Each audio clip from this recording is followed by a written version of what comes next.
তালা খুলতেই একটা আষ্টে গন্ধ এসে ঝাপটা মারল সুদীপার নাকে। বৃষ্টির দিনে এই পুরনো বাড়িতে এরকম গন্ধ ওঠা বিচিত্র কিছু নয়। সুদীপার নিজে অভ্যস্ত এই গন্ধের সাথে, কিন্তু তবু আজ গাটা কেমন যেন গুলিয়ে উঠল। কোনো মতে নিজের কাক ভেজা শরীরটাকে ঠেলে নিয়ে গেল স্নান ঘরে। শাওয়ার চালিয়ে দাঁড়িয়ে পড়ল নিচে। শরীরটা কাঁপছে থরথর করে। শাওয়ালের জল এক নাগাড়ে পড়ছে চোখে মুখে। পাহাড়ি এলাকায় এখানে জলের ব্যবহার করতে হয় খুব পরিমিত, কিন্তু সুদীপা আজ ভ্রুক্ষেপ নেই সেসবে। আচ্ছা, পুলিশ সত্যি দীপ্তকে খুঁজবে? ওরা তো সব শোনা মাত্রই বলে দিল যে সে কোনোভাবে খাদে গড়িয়ে পড়ছে।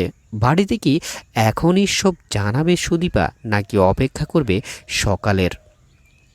কারেন্ট নেই, ভেজা শরীরের মোমবাতির সন্ধানে এদিক ওদিক হাত ডাতে হঠাৎ সুদীপা খেয়াল করলো বাইরের দরজাটা হাট করে খোলা। চমকে উঠল সে।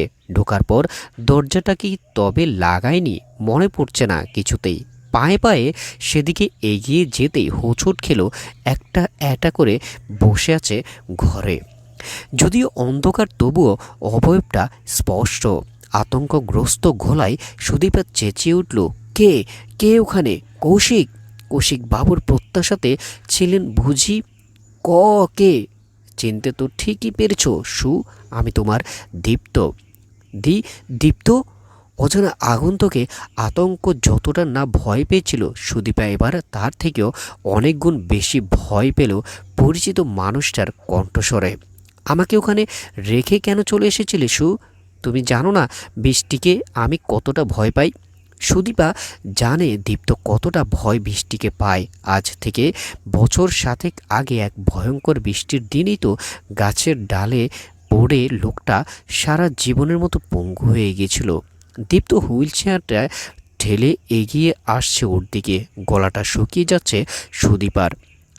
দীপ্ত এসে দুহাত দিয়ে জড়িয়ে ধরল ওকে। ওর ভেজা শরীরটা শীতল স্পর্শে কেঁপে উঠল। তুমি ফিরলে কি করে দীপ্ত? ওরা নিয়ে এলো আমাকে। কেমন ফ্যাঁস ফ্যাঁসে শোনালো দীপ্তর গলাটা। কারা?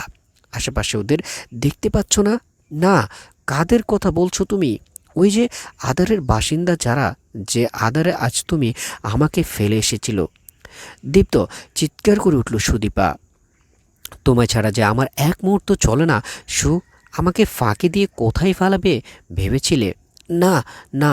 দীপ্তর বাহু বেষ্টনী ছাড়িয়ে পালাবার চেষ্টা করলো সুদীপা, কিন্তু পারল না এক ঝুলো নড়তে। ওই স্পষ্ট অনুভব করতে পারছে দুটো হাত যেন মাটিতে পড়ে উঠে এসে জড়িয়ে ধরছে ওর পা। আশেপাশে ছায়া ছায়া কারা যেন ভাসছে ঘর জুড়ে। সুদীপার সারা শরীর জুড়িয়ে অনুভূত হচ্ছে অশরীরীর আনাগোনা। পৈশাচিক এক খেয়ালে মেতেছে ওরা। ওদের সঙ্গে যোগ দিয়েছে দীপ্ত। না! আ আ আর্তনাদ করে উঠল সুদীপা। বৃষ্টির জমজম শব্দে মিলিয়ে গেল সেই আর্তনাদ। পালাবার পথ নেই। এখানেই শেষ। গল্পটি কেমন লেগেছে অবশ্যই জানাবেন। ভালো লাগলে চ্যানেলটি সাবস্ক্রাইব করে সাথে থাকবেন। আল্লাহ হাফেজ। আসসালামু আলাইকুম।